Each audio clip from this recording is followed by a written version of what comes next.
Hello and welcome to the Radiate Wellness Podcast with your host, metaphysician, Reiki master, and hypnotherapist, Christy Clemens Hoffman. Each week, we will discover teachings, tips, and tools to radiate your best life ever with practitioners, authors, and luminaries to help you on your path. Wellness, joy, peace, abundance. What do you want to radiate? Hello, and thank you for joining us today on the Radiate Wellness Podcast, where today we radiate communication with Lesley Mitchell-Clarke, who is the author of the book Intersections, a true story of extraterrestrial contact. Lesley uses hypnosis and hypnotherapeutic regression in working with individuals who believe that they have had extra or ultra-terrestrial contact or other experiences of high strangeness. Right up my alley. Thank you for joining me today, Lesley. Oh, thank you, Christy. It's an honor to be here, and I'm looking forward to sharing some hopefully out-of-the-box thinking with your listeners and viewers. So I'm just so pleased to be here. Wonderful. Well, first of all, let me ask, how long have you been doing this work with contactees? Approximately 20 years, right around there. But how did you get started? How did you know that you even wanted to do this? Well, it's kind of an unusual story. I have had a long career primarily in the entertainment business, sort of all phases of it. And I had been working most recently before this as a top New York City music publicist. And I had just found no meaning in it. In fact, worse than that, I felt it was deleterious because as a publicist, I would blow people's egos up for 3 months and then they'd be floundering emotionally. I just said, this is almost what I want to do, but not really. So I was having really, I guess you would call it a midlife crisis. Now, luckily, I didn't buy a red sports car and get a mistress or a gigolo. So my husband, bless his heart, he said, I think I'd like to get you a past life regression with a hypnotherapist so that it would probably give you some insight. I said, okay, great. I've never had that. I love it. I believe in past lives. Super. So he found someone competent and I went for my session. And what I took away from that was not only the information, the personal information that I got about my own past lives, but I knew in every cell of my being that I had done this kind of work before and I could do it. And I was born to do it, really. So it was an amazing sort of illumination, I mean, is the only way I can really describe it. So not long after that, I tapered off, stopped doing PR, and I went and got my basic consulting hypnotist certification and began to work in clinic. And beyond that, then I finally had enough credentials to go ahead and get my certification in what we call metaphysical hypnosis, which involves past life regression, interlife regression, and also something called entity release. I don't use that too often, but it is part of the triad there. So at the clinic where I was working, it was run by my mentor, Dr. Georgina Cannon. No relation to Dolores Cannon, by I the way. was wondering. No relation. Yeah, but at the time, the clinic was very popular because Georgina had one of her friends is Shirley MacLaine, and she was always appearing on Shirley's podcast, and Shirley would come fly into town to see her. So it was kind of like that. So the clinic was open to it, but nobody wanted to touch that subject matter with a 10-foot pole. And so I said, bring it on. I said, bring it on. So what I did in working with these individuals, now I don't want you to think I reinvented the wheel because what I did is I adapted tried and true regression techniques, Newtonian techniques to work with these individuals because regression is almost always involved. Right. Yes, absolutely. Because we're not remembering what happened in the first place. So we need to use regression to go back to that time. And how successful do you find it? I find it hugely successful. My own belief is, and I've done all kinds of therapy. I was a psychiatric technician before, but my feeling is that our job, first of all, or my job is as a healer.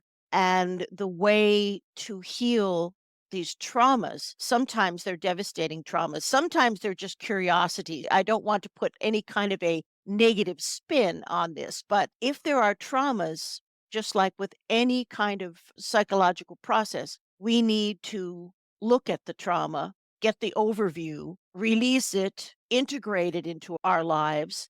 And I use a technique, again, that is very common in past life regressions. I never let anyone re experience the emotional aspects of a trauma.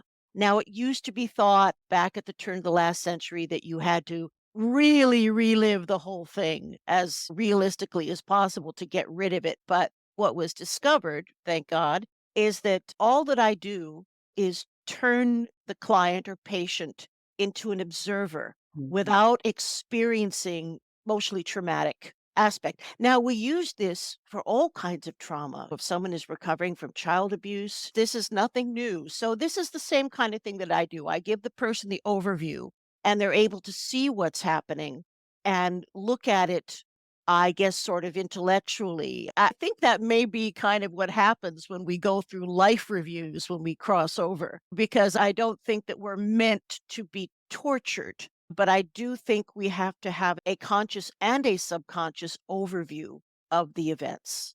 Hmm. Have you ever had an experience yourself with an ET or ultra terrestrial? Well, that's an interesting question. I do discuss this in the book. I had a whole summer of high strangeness, I should say. When I was a young actor, I had a job at a summer stock theater in Rushmore State Park, where the heads are, where the presidential heads are, right? It's called Mhm. the Black Hills Playhouse. So I was a company member, young apprentice company member. And there was a gal who was in the company who seemed fantastically mature to me. If she was 30, I'd be surprised looking retrospectively, but we became very good friends. And she had a car and we drive in and out of town. And one time on the very dark, circuitous route to Custer from inside the park, I saw some very classic UFOs. At that point, they weren't very close, wasn't close enough for me to see windows, but we were definitely being followed by erratically moving, unidentified flying objects. And the thing is that this area of the world is sacred Native American land. And so there's a no-fly zone. So what I was seeing could not have been confused with any type of legitimate aircraft or acknowledged aircraft. So this gal, at that point, when I was seeing all this stuff, she began to tell me that in addition to being a singer, performer based in Las Vegas, she had another job where she worked for the government as a psychic communicator to communicate with a specific group of ETs that we were involved with, which I would call Zeta Reticulites, very similar to the beings who kidnapped Betty and Barney Hill. So these are the beings that we are talking about here. So I completely accepted that because I knew that she was a sensitive. I mean, that I could tell right away. And it did not surprise me. Now, what she told me after that was that she was trying to leave the program because it was exhausting. And the ETs never stopped trying to communicate because they didn't have sleep cycles in the same way that we do. And she just was burned out. And neither the ETs or the government wanted her to quit, and she'd had a very tough time. I mean, she'd be up all night performing, and then she'd go out to a plane wrap airport somewhere and get in a plane wrap plane and fly out to Dreamland or one of these bases out there, Area 51, wherever it was, and wanted to stop. So all of that summer, every time I went anywhere with her at night, I didn't have any daytime sightings, but I was usually never left the compound in the day. So they got closer. I began to see more detail in the craft. And so one afternoon, and this is such an out there story, but I'm going to share it with you. So one afternoon in the middle of the day, I was just like hanging out at the snack bar, something I did really well. And there was no one around at all, like just me. Even the guy behind the snack bar wasn't there. And in a company of like 300 people, that's kind of unusual. So there's nobody around. And I saw this, I can only describe it as a kind of a Men in Black type car. It was an early model, late 60s model town car. It didn't have the full wings, but it had like semi wings, if you know what I mean. So Oh, yeah. this giant vehicle, which was anomalous in itself, screams in, comes into the parking lot, drives around in a circle, and then pulls up right outside my friend's dorm room. And I'm standing there and I see getting out of the car, and I'm going to call them beings. Right. Now, they were dressed like George Raft, like 1940s Chicago era gangsters. That's how they looked. They were wearing little fedoras, and I will say that the skin looked like plastic. The skin did not look, this facial skin, which is the only skin I could see, did not look real. Right. And I noticed another thing is that their pants were really short, like high water. The cuffs were really too high, and they were wearing what looked like big orthopedic shoes. And I have to wonder, were they weighted down? Was it make it easier for them to walk? These are questions that have not ever been answered. So again, I'm about 30 feet away, so I'm really seeing this. The beings just go into her room, which had an outside entrance. And I thought, man, I can't just stand here and let this weirdness go on. I mean, I thought, well, I'm going to give it like 5 more minutes and then I'm going in. And I don't know what I was going to do, beat them with my tuna sandwich. I didn't know what I was going to do, but I was going in 5 minutes. So in 5 minutes on the dot, they came out, got back into the car, and sped away. So I immediately went over there. Now people started moving around a little bit. Now once they were out of that parking lot, I started seeing people show up and doing their business, right? Doing what they do. And I went in and I asked, "What the hell was that?" She said, "Well, those were beings trying to convince me that for the good of all, I needed to come back in and continue working in the program." And I said, "No." And they left. Oh my gosh, I what know. crazy story. And I have tried to find this gal. I've searched, I've been on Facebook. I even had a private detective look for me online, and I just have not been able to reach her. But she would now be, well, I'm going to tell you, I'm 67. So if she was 10 years older than me, she'd be under 80, 77, something like Well, that. and this is an actor.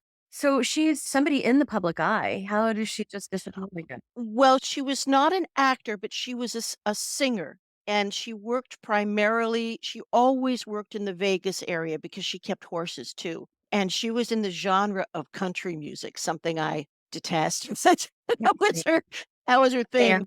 It's like the great Buddy Rich, the great jazz drummer, when he was on his deathbed, they came in and said, "Mr. Rich, do you have any allergies?" And he said, "Country music." I was having this conversation with my daughter last night. Don't care for it. Yeah.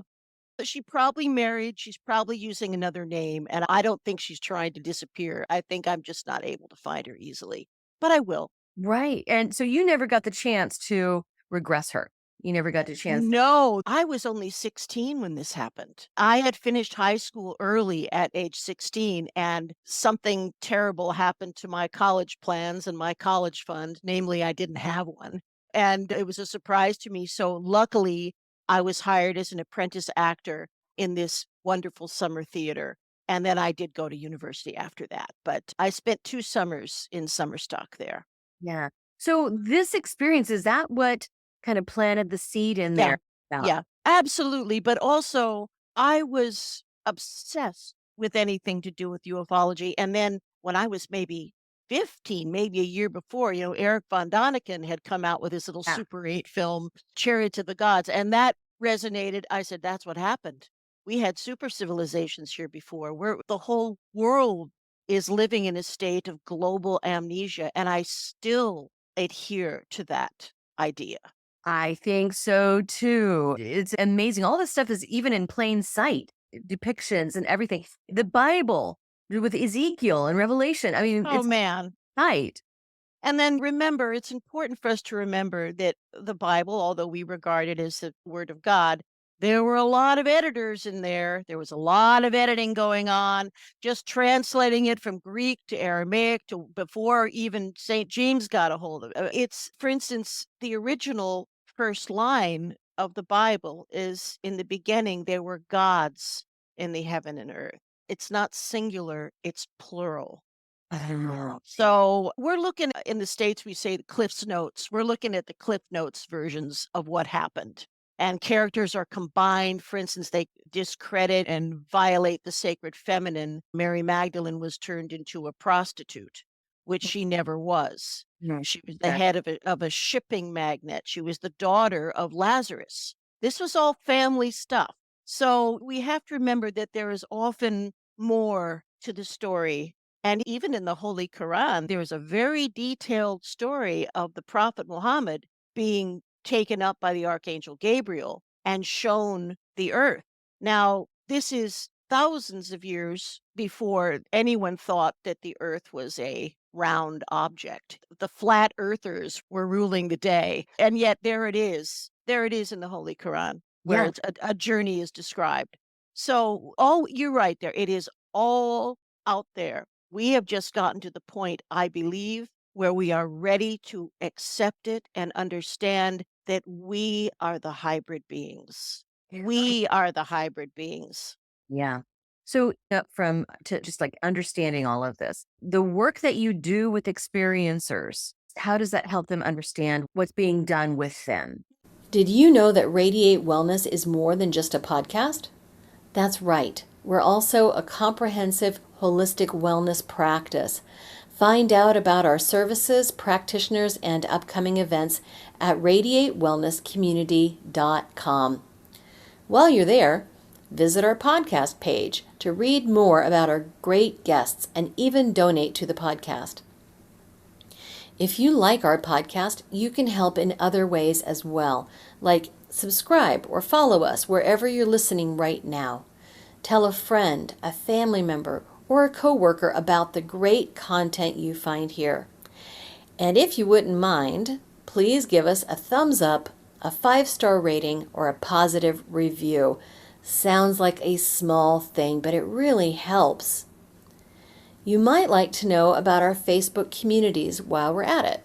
We have a free community, the Radiate Wellness Community, on Facebook for news and great free content. Our subscribers group is Radiate U, as in the letter U, but also, well, you. There you'll find curated replays of past classes, guest interviews, and more. And now, back to our podcast and back to our guest. Well, first of all, I would have to say that most of the experiences, I mean, upwards of 80%, most of the experiences that individuals are having are positive Yeah. and wonderful.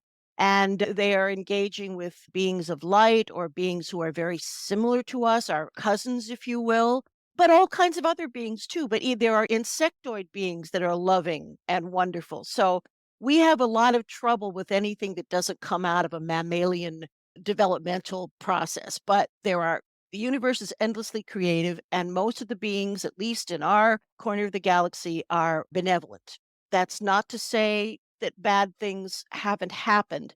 And of course, often when we get in there and look at a memory, our memories are not always accurate. And certain aspects that seem fearful when they're looked at in the full scope of the experience are not fearful at all. So, what we're doing really is eradicating fear. And a lot of that happens just from looking at things as they actually occurred. Because if we have my own personal belief is there's really no such thing as a person who has had one ET experience. I think in general, if someone comes to see me or wants to come to see me, and my dear friend Kathy Martin says the same thing, they have to have at least a partially recalled memory of an incident.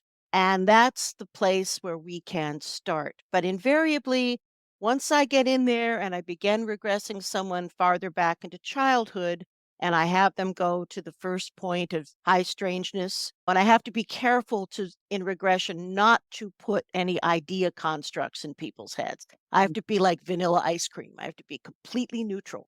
But I invariably find out that most experiencers that I've worked with have begun having encounters since they were maybe 3. So they have been identified either as, well, I think the one thing that is the great commonality of all experiencers is they are individuals with a high PSI, with strong psychic ability. Oh, I yes. think that because everything else gets crossed, ethnicity, religion, age, nationality, I mean, economic level, it's all crazy. I have seen judges and lawyers and police officers and lots of teachers. And then I also have people who are very fragile and are living on some kind of assistance and are not really able to cope with their lives. So sometimes mental health issues do play a role in all of this. It depends on the individual. And that's something I wanted to ask you about. I mean, at what point do you determine whether someone is dealing with a mental health issue Mhm. or a legitimate abduction, but encounter? That is a key question. And what I will tell you is I do a very extensive intake before I see anyone. I'll either do it like this on Zoom or sometimes I do it on the phone, but it's necessary for me to do that because by law, at least in Canada, I am prohibited from working with anyone who has been diagnosed with a mental health issue. And by that, I don't mean anxiety or depression. What I'm talking about here would be borderline personality disorder, dissociative disorder, schizophrenia of some sort, these big major things. And I will find out. I will find out what's going on. And if that person is mentally unwell, it doesn't necessarily preclude the fact that they might have had an experience. So in that case, I have several psychologists and psychotherapists and psychiatrists who are very open to the phenomena, and they are legally able to work with this dear person no matter what the situation is. So I don't leave anybody to hang out to dry.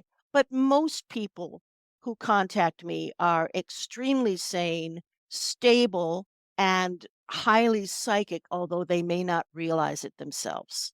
Yes, agreed. And yes, the different races tend to take a person and then work with them for Oh, years yeah. Oh, life. yeah.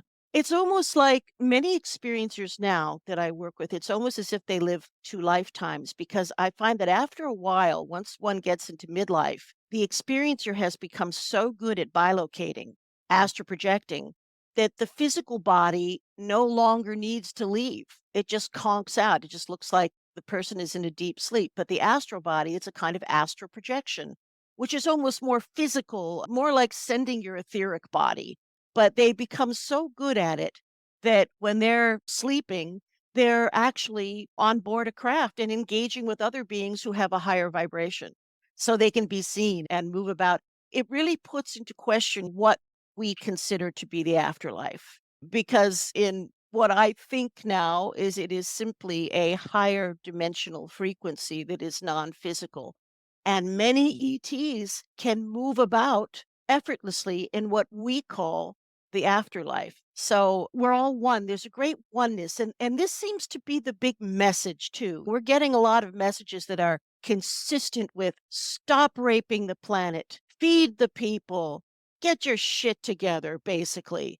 Mhm. And I think maybe not unlike the Gene Roddenberry universe, the United Federation of Planets, I think that there is a kind of an association or a kind of a moral code where they can only help us so much. Like now, they can prevent us from blowing ourselves up. They stop nuclear bombs all the time. They have, they can, they will, because that is a galactic toxicity.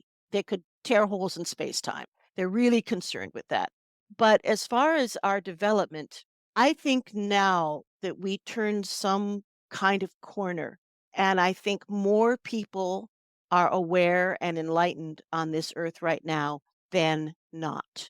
I know that may seem like silly optimistic point of view, but I can feel it. I felt a shift in the energy a couple of years ago.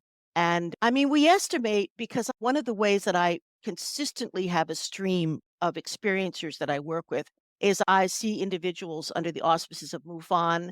I was part of Kathy Martin's 10-year-long experiencer research program. I see individuals through Free, Dr. Edgar Mitchell's organization before he passed. Now Ray Hernandez is running it. And I see also individuals through Opus, which is a Yeah, really wonderful organization with dear Les Velez yeah, he's heads been on that the up. show. Oh, isn't he just one of the sweetest people in the world? He's wonderful. What a sweetheart. Yeah. Great So guy. I get to work with him. So those people that I get referred, they've already been under scrutiny. They've already done their intakes and had a field investigator, what have you. So I don't really have to be too concerned with the mental health issue by that point. But if someone just contacts me from one of the many radio shows I've done or what have you, I have to be extremely careful. Has it happened to me very often where a mentally ill person has a very, very small period, a very small number in 20 years, very small number. Yeah, I can imagine. I don't think somebody who is mentally ill would go to the extra step of going back to discover these. Oh, yeah. And remember, with most mental health issues, including a borderline personality disorder and also certain forms of dissociative disease, paranoia is a big part of it. And they would be very unlike, it would be very unlike someone experiencing those issues to allow someone else to dig around. That's true. Now, on the flip side of the coin, I've also had on the show someone who wrote a book that was overwhelmingly negative about the abduction. Hmm. It doesn't happen as often, but this was a terrifying story, at least from the viewpoint of the experiencer. But Hmm. right, I mean, overwhelmingly, it's a positive experience, loving, kind. Yes. And I would say that the most horrible things that I have heard, the worst things that I have heard, are always involving some type of collaboration between Zeta Reticulites or reptilians and our own secret military service. So there are a lot of MELAB things that all of that stuff is horrific, but it's designed and carried out by humans against other humans, I believe, even if ETs are present and involved. Now, one thing I will also point out is that we have to look back to the beginning of our modern era of phenomena. So that takes us back to the end of World War II and the Roswell crash. Mhm. Now, there were survivors. There were ET survivors. They were Zeta Reticulites. They made a deal, which we called the Truman Agreement. It later became the Eisenhower Agreement. But those ETs made a deal where they would be allowed to take genetic material from us. And they said, oh, small, tiny sampling of people. They really downplayed that whole, they won't even know it. They'll be asleep, blah, blah, blah. And in exchange, they gave us some tech we could handle, integrated circuits, fiber optics, Velcro, some of those things.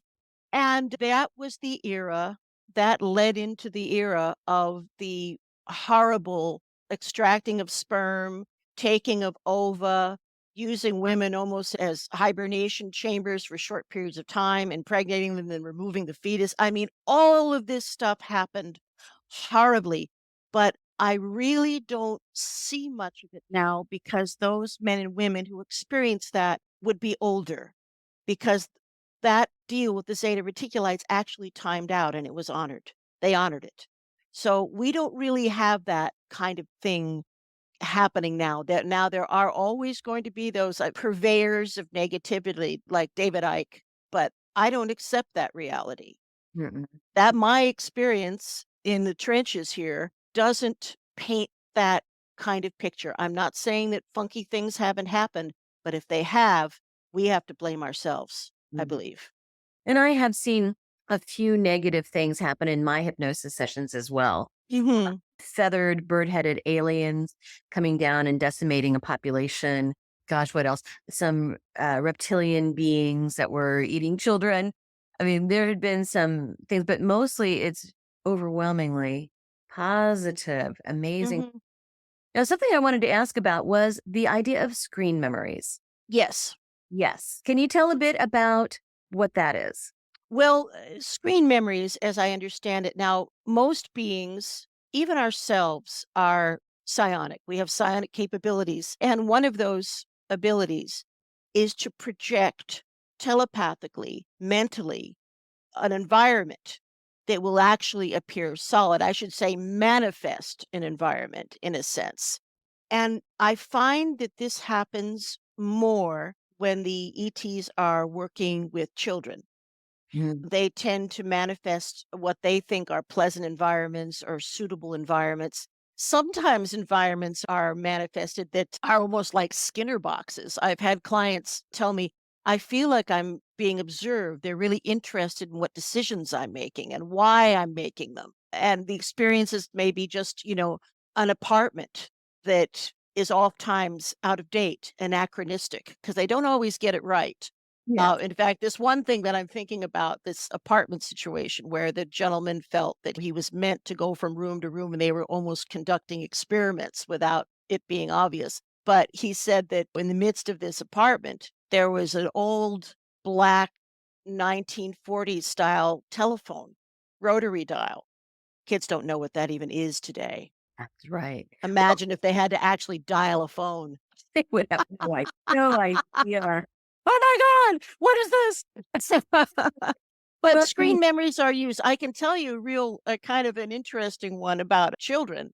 Yeah. Well, this involved another client and who was taken and used in various ways, not painfully sexually, but it was involved in various things from early on. And so at about the tween years, he started to be kind of surly and like they are, didn't want to be taken, didn't want to participate. He was like, so he found himself one night transported to what was supposed to be a kind of a birthday party. But it was very strange. It was in a home that was constructed, and all the kids were sitting in a circle, but some of the kids were completely out, were unconscious. And some of the kids were in a wakened state, and he recognized them. So they were taken before in a group, I'm sure.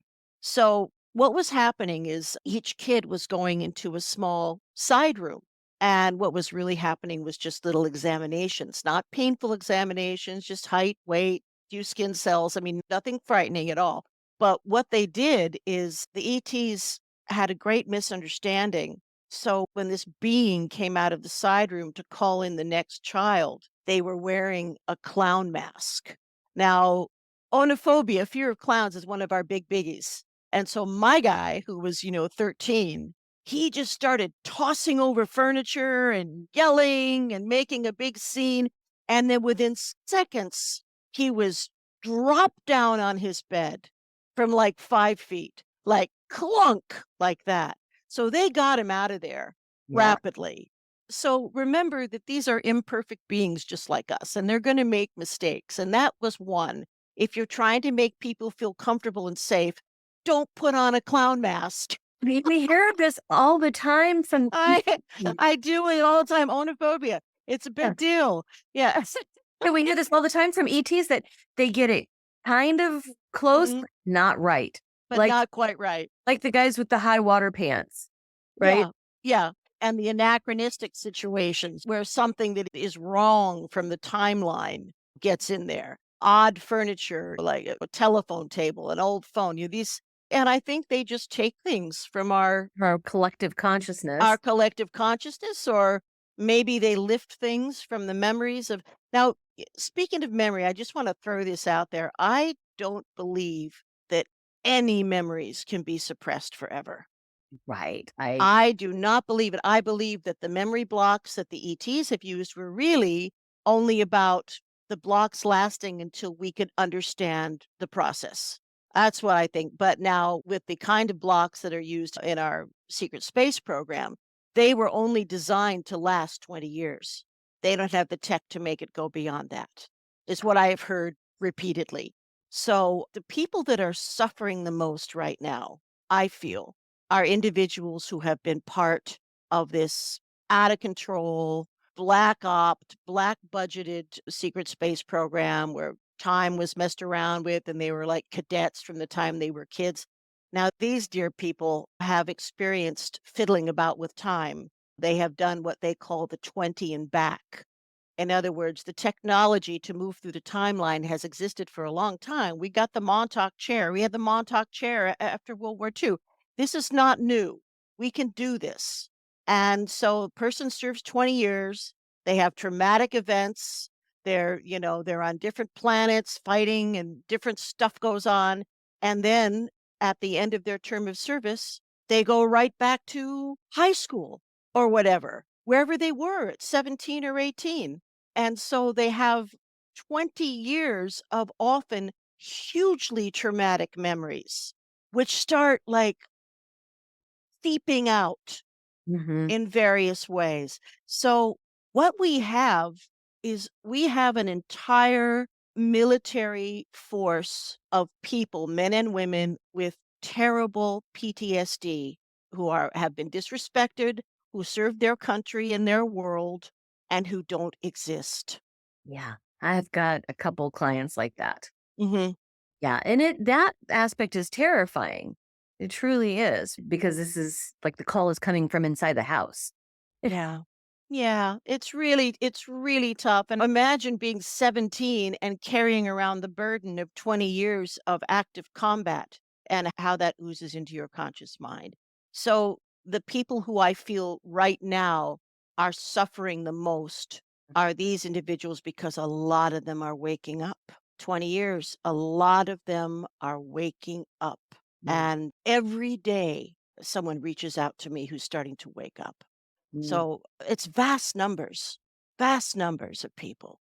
I can't help but think that disclosure, like massive disclosure, is coming. What do you think? Oh, absolutely. And it's not coming through the government. It is a grassroots movement because we have been able to globalize through the internet and individuals like you who have regular broadcasts who are opening people's minds. This is how it's happening. This is how disclosure is happening. It's the government has had opportunities. They purposely suppressed the information and they have suppressed knowledge that would save our planet because they're terrified of economic collapse. It's all again all fear-based. We were offered we were offered in the 60s Hmm. all kinds of ecological Sure. solutions that Hmm. where nobody uses no sophisticated cultures use fossil fuels. Hmm. This is caveman stuff, and we don't have to. We have been purposely put into a place of developmental retardation by our own world governments. Hmm. I totally am on board with that. Yeah, the case of Valiant Thor, Oh, famously, right? that's who I was thinking of. I was Right. thinking of Valiant Thor. I didn't want to say it, but I was thinking of him right there. He stayed for 3 years, and then basically he said, F you guys. I can't do anything with you people. I'm out of here. Right. I threw you Yeah. a lifeline and you didn't Yeah. pick it up. No, It's no. like, screw you guys. I'm leaving. I'm Yeah, out of here. yeah, yeah. When you're ready, Right. you're babies right now. When you're ready, we'll see. So I think that the communication is happening through people who can do non-physical communication. And I think that's one of the big things. That's the big thing that is the key. I mean, say you were Jane Goodall working in the Congo and you discovered a unique form of primate that actually had a humanoid evolved epiglottis and could form words. Now, wouldn't you spend your time focused on those 8 beings who were at that level, who could communicate? And that's kind of what I think we're dealing with here. It may be also why certain people are followed in familial lines because we know that psychic ability is genetically passed more Mhm. commonly through the female line, but that may be only because men have been taught to suppress their feelings for so long. I'm not sure if that is really true, Mm. but at any rate, that's what's happened, I think. Right. Now, my father was an experiencer. He was a witness to UFOs, and I'm really waiting for my day to do that too, because I do have psychic abilities. Mhm. And so just waiting. I, I Well, huh? I was going to say, it's possible that in this lifetime, your role might be more about communication, like my role is. Mhm. I don't know if I could do what I do if I was astral projecting every night and working on advanced projects. I don't know if I could physically do it, Yeah. you know? And we may, we have, when we're in the intralife, many times we make these agreements. We make these life contracts that we're going to do this work because this is one of the most exciting times in Earth's history where we get back our identity, where we are able to take our place alongside our brothers and sisters in this magnificent potpourri of creation. Right. It is an exciting time to be here. So many changes and so many developments. I mean, I could sit here and talk about this all day because there's so much information about it. But I want to ask, is there anything that you think maybe I should have asked? Anything we haven't gone over that is important? Oh, I think we have really, really done a good job. But one thing that I would just say, come back to, is the elimination of fear. Mm. Fear is the enemy. Even if you have a weird, distorted memory, if you feel that you have had some kind of an experience, don't resist looking into it because of fear. We dissolve it, we disrupt it, we make new neural pathways, we Ah. disrupt the patterns of fear. So there is nothing to be afraid of. And most of the time, you're going to find out it was really a benevolent experience that was misinterpreted by you somewhere along the way. As humans, we don't like to be anywhere, do anything that where we're not in charge. But in fact, we may be very happy collaborators. So don't be afraid. And if you have a question about any of this, or if you even think you might have had an experience, you can always reach out to me at Lesley, Lesley, at lightworkhypnosis.com. And I do my very best to get back to everybody who reaches out. It may take me a couple days, but I always respond. So don't be afraid if you're having insomnia, if you're having PTSD like experiences from events that don't seem to be part of your linear life, if you have missing time, odd markings on your body, triangles particularly, don't wonder. Find out that you are a big part of this incredible time of disclosure. In fact, we are all, this is the title of my next book, by the way, we're all midwives of disclosure. Oh, I love that. Midwives of disclosure. Yeah, that's what we're doing. We are midwives of disclosure. It's our job to bring in the new era. We came in as communicators with strong verbal skills and, in my case, some tech skills. Almost none, but enough for this. So we don't need to feel less than the beings that visit us.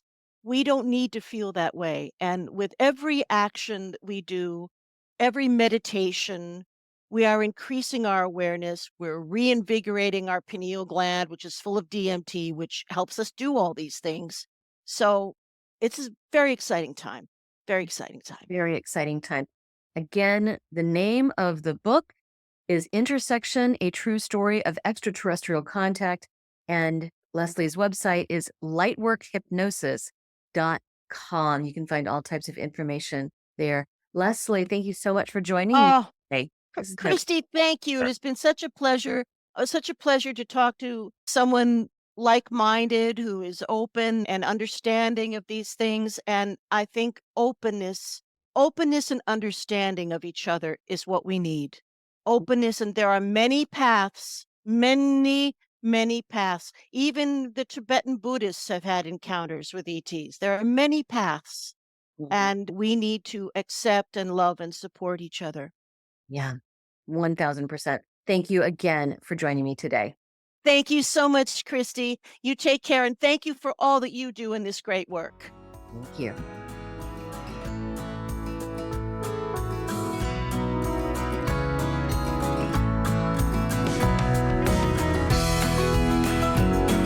Radiate Wellness is an international community of holistic and alternative healers dedicated to helping you create spiritual, energetic, and physical well-being.